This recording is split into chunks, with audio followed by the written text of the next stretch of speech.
Welcome back to Newsday. Thank you for staying with us. President Bola Tinubu has condoled with the Kaduna state government and the families of victims of drone attack in which at least 85 people were killed. The president describes the incident where at least 85 people were killed as unfortunate, disturbing and painful, expressing indignation and grief over the tragic loss of Nigerian lives. The president has subsequently directed a thorough and full-fledged investigation into the incident and called for calm while it's ongoing. The president has also directed swift and comprehensive medical attention for surviving victims.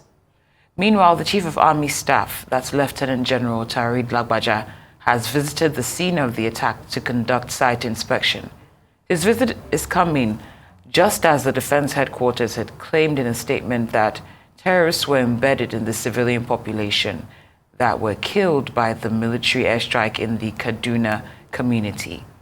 The DHQ Director Defense Media Operation noted that the strike was carried out after an aerial surveillance captured movement of groups of persons synonymous with previous terrorist tactics and modus operandi. Auwal Rafsanjani, the Executive Director at the Civil Society Legislative Advocacy Center, joins us now to discuss the accidental bombing of villages in Kaduna State and measures needed to prevent a recurrence. Good afternoon and welcome to Arise News Hour. Good afternoon. Now, of course, this is as unfortunate as it gets, but when you've seen how the explanation that was given by the army in this case, what does it tell you about the integrity of the information that's gathered before such operations are carried out? Thank you very much. Let me use this opportunity to also extend my condolence to the victims of this unfortunate, tragic killings of civilians in Kaduna. This is one killing that has continuously repeated itself, and because there has not been, concurrent measure by the security agencies to prevent and protect the civilian from this attack. That is why we continue to experience this. And if you recall, this is not the first time we are experiencing this large attack on civilians. If you remember, even IDP, even people who are supposed to be protected in the internally displaced camps, they have not been spared from this bombing. And nothing has happened to those who have done this, in the past. So therefore, it has continued to occur. It has continued to repeat itself without taking, concrete steps to remedy this situation.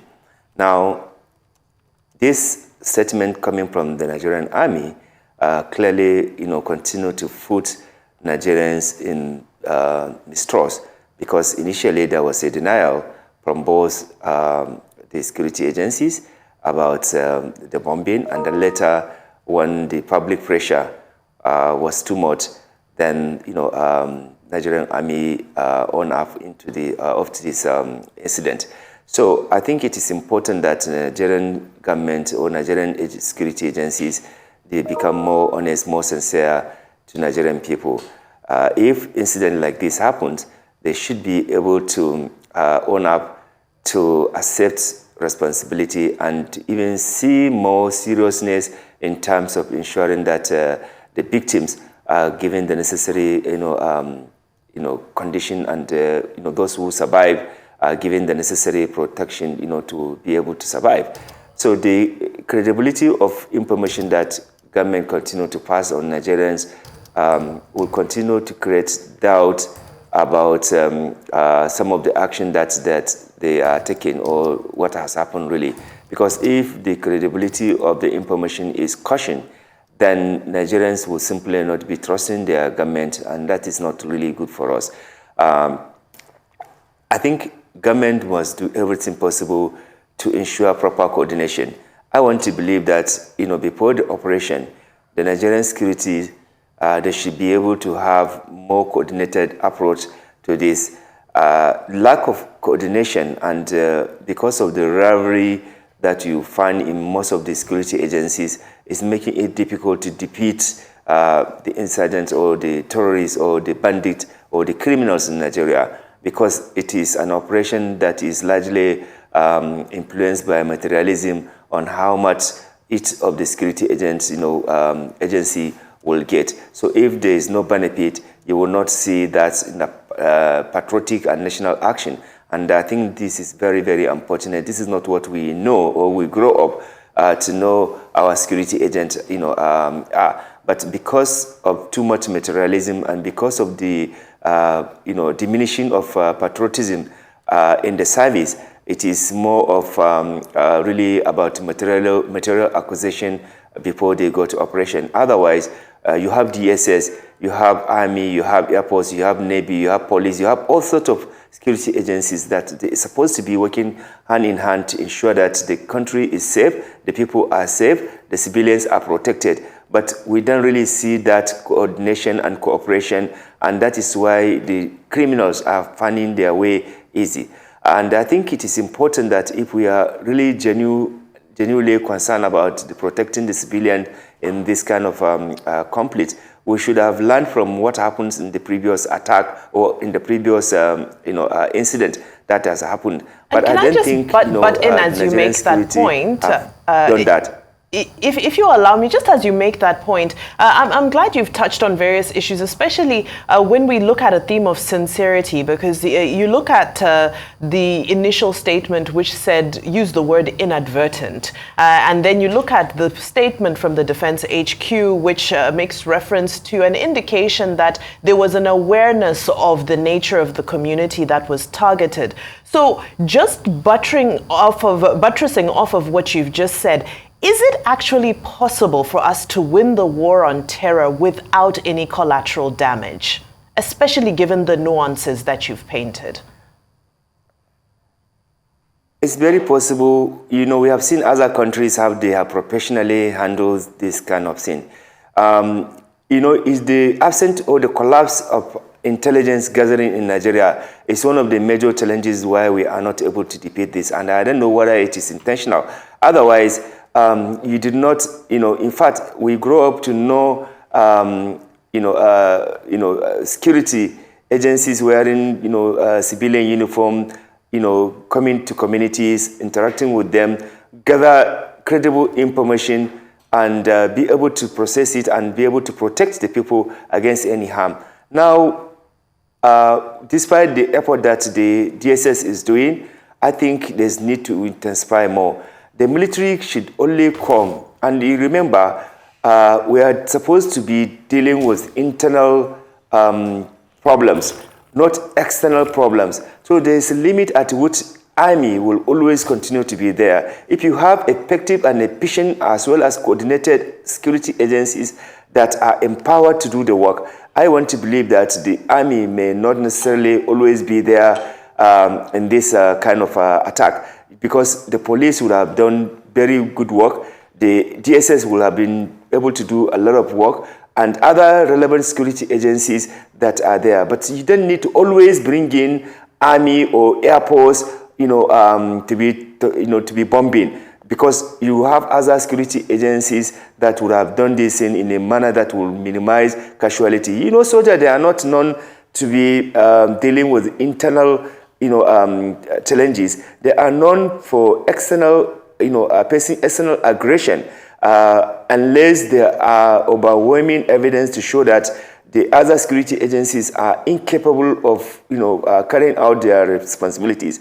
And I think this point is, necessary to make, that the absence of coordination and patriotism and commitment, in some instances, is also causing this problem. Secondly, those agencies that are supposed to provide supervision or oversight themselves, they are not also doing that. For example, the National Assembly is responsible for oversight on, the activities of the Nigerian security agencies.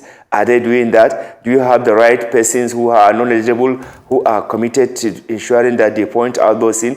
You are not getting that. again, the communities themselves, are they, working to provide credible information to cooperate with the security agencies? In many instances, you don't see that because there's total mistrust, because communities are afraid that when they provide information to the security agencies, they will now become the victims because they are not going to be protected. In many instances, a lot of people volunteer to provide credible information that will aid the security agencies. But at the end of the day, they become victims. So many people are afraid to come up with information that can even help the security. I think we need to change this narrative if we really want to, protect ourselves, our country from the harm of people who do not wish well for the country. But I think, importantly, government must, or rather the security agencies must get this target very well. You cannot all the time say you have missed the target. That is why you have, modern gadgets. Nigerian government is spending a lot of money to provide facilities and equipment for our security agencies. Are they using it, or are they even procuring it, or is it that the money is stolen?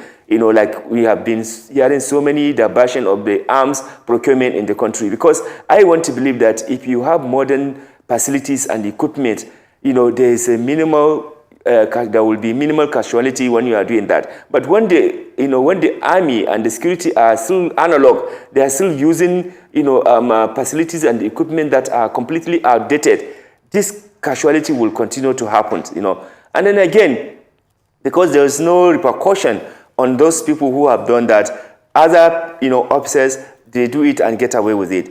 Thirdly, which is very unfortunate, the government always abandoned the victims, even though President Tinubu had, give, statement, directive that the victims should be, taken care of. But I can tell you that the hospital, because of the collapse of facilities in the healthcare system, the hospital, is just completely a mortuary. You don't see, competent and qualified personnel there. The facilities are stolen in many places, So until we are serious about the human lives and protection of Nigerians, whether the civilian, whether the uniformed people, we will not get remedy to this, kind of disaster. These are artificial disaster, not natural disaster. So you can mitigate it. And we have been talking about, CISLAC has been talking about having a policy or a legal framework on civilian mitigation in Nigeria, civilian protection mitigation in Nigeria. But the government have been very adamant about that, as if they really don't care about,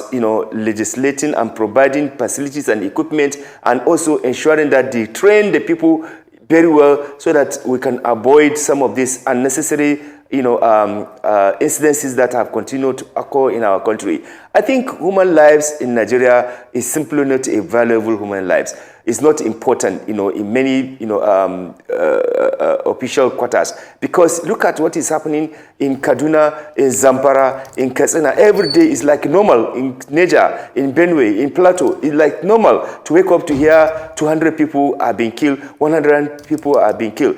I think there's something that is fundamentally wrong with, the way things are happening in this country. There's no way you can be losing 100 people, 200 people almost on monthly basis, and you are moving on, and you didn't care because you have a rented protection of 4 years or 8 years. After that, you have to go, and you are likely to be a victims. It is very important that our politician, our political elite in this country, consider protection of Nigerians' life very important and give it priority. If we are lacking in facilities and equipment and the manpower and the training that can help our security agencies to do their work diligently, I think it is important that they do that. And if we have, and money is provided, and somebody or some people have stolen the money, there must be consequences for that. We have seen since 2015, when the last administration had been shouting about arms, diversion, money for, arm procurement diversion, we have not seen any single person prosecuted for that, So why do we want to continue to be deceiving ourselves? Now, this government came in barely less than 4 months. They now say that they are going to provide, money, even on appropriation, to buy equipment. Meanwhile, the Auditor General of Nigeria mentioned in his previous report, in the last report, that several thousands of arms and ammunition, even from the police, have disappeared. And, procurement of the arms and ammunition that were paid for, that were supposed to be delivered, they have not been delivered. Till today, nobody is asking questions. So why are we deceiving ourselves in this country? Why are we using human lives for making money? Like, people have become merchants of violence in this country so that they can justify getting more money. Indeed. In that. And this is very sad and unfortunate. No country would be trading its citizens' life simply because of material gains. But Nigerian officials, they don't really care as long as they will get this money, which at the end of the day, they will go and keep it in abroad, and they cannot have access to the money. They care. They will continue to mortgage the life of their citizens. We definitely hear you, and your frustration is apparent, and rightly so. But you mentioned earlier on that some very important points, that we've not seen any repercussions, that the government or the administrations tend to abandon the victims. And what I really want to highlight is where you stated that there's a collapse of intelligence gathering, which is why terrorism is thriving, and you're not sure whether this is intentional. Do you have any suspicion that that might actually be the case, that this is intentional? Because this incident has happened many times, and we have not seen measures to prevent it from further occurring. That is why many Nigerians are believing that this is done also as usual for some people, just to make money from the loss of lives of Nigerians and their properties. And that is really sad, and it's really unfortunate. And I think it is important that our security agencies, they wake up and do the needful. They are trusted with protecting the country and its people as well as its properties. And if they are understanding that, and Nigerians have given them that mandate and responsibilities, and they also promise to do that, I think they need to do that. It is very sad to see that people are apparently abandoning their responsibility because of politics of who gets what and who control what. In other countries, small country like Niger, that Nigeria won't even punish, you see how their security is intact. You don't see crack in their security network. Their police, their army, their they are like equivalent of DSSs. They are all working together. Where is it that in Nigeria everything is balkanized? So if the security agencies, if the police did not get what they want, there will not be sharing of intelligence with DSS. If the DSS did not get what they want, there may not be sharing of intelligence with the army. If army did not get what they want, they will not share any intelligence from the with the Air Force. This is unfortunate. We cannot continue to decay governance and protection of the people in this country because of materialism, because of senseless and irresponsible behavior of some people who just simply want to make money out of human calamity and disaster. We need to wake up in this country. And corruption has already eaten too deep into the procurement and the protection of people in Nigeria. Understood. Now, just as we round up our conversation, as the media, when it comes to issues concerning terrorism and security in Nigeria, we're often accused of focusing on the negative. And I think it's worthy to mention that it's not all that are involved in this. Now, in the light of that, how do you think that the army and the security forces in general can redeem their integrity in this community and in other similar communities that have experienced these types of tragedies? How do we repair from this? I think one of the steps that I think the Nigerian army or the security agencies can do to redeem their image is to show regret of the action that has happened, and to also provide relief to victims of this disaster, and to also see sincerity from the government, making frantic effort to ensure that no this kind of casualty happens again. I think if they do that and they are able to work with the communities, really sympathize with them, rehabilitate them, because if you do all this, you do not rehabilitate the communities and the individual affected, definitely this will not be taken with any serious consideration. Therefore, the security must do everything possible, and government must do everything possible to provide, or rather to rehabilitate the victims. Proper compensation to these people must be provided. They must make sure that those who lost their lives, their loved ones, are given proper protection, proper compensation. We know we cannot revive the life, but we can do something in appreciation to show concern with the people who lost their lives and their properties. Until you are able to do that and demonstrate that, Nigerians will find it very difficult to believe in you. And we must believe in our agencies, because if we don't believe in them, it means that there will be chaos. There will be a kind of lack of coordination. So communities need to be empowered, need to be supported when this kind of thing happens. We need to also support our security agencies. Not all the security agencies are thieves. Not all the security agencies are people who don't care. There are a number of them that are also worried and concerned, like other civilians are worried, But because we need to continue to push for this, we must continue to hold people who have negligently abandoned their responsibilities. If people have not carried out their responsibility, they should be, they should account for that.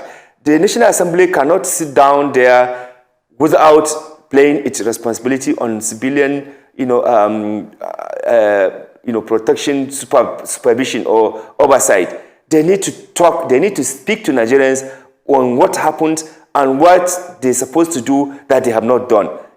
Till today, there's no report coming from the National Assembly, any of the committees regarding this. And I think it is important that if we say we are doing constitutional democracy, committees and agencies of government must do their needful. They must take their responsibilities serious. We commend those security agencies that are ensuring that they provide safety and protection for our people in this country. Not all the security agencies, we are saying that they are not doing their work. Many of them, they are doing their work. They themselves, they are victims, because when they refuse to provide them with arms and ammunition and other facilities to do their work very well, then they are also being put at risk. Many of the soldiers we lost in the Northeast is as a result of the poor facilities and equipment and poor information gathering. That is why many of the terrorists killed our Nigerian army and other police officers.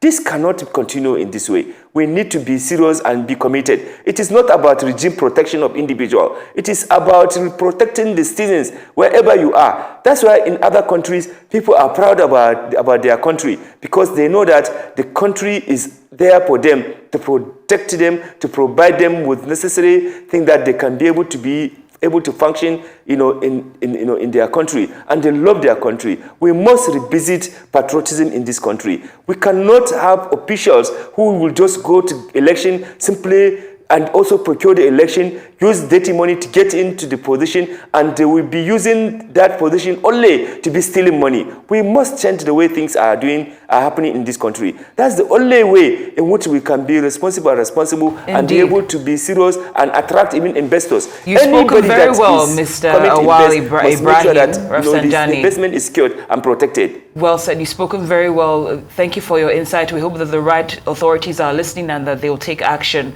based on your insight. Auwal Rafsanjani is the Executive Director, Civil Society Legislative Advocacy Center, also known as CISLAC. Thank you so much for joining us here on Newsday.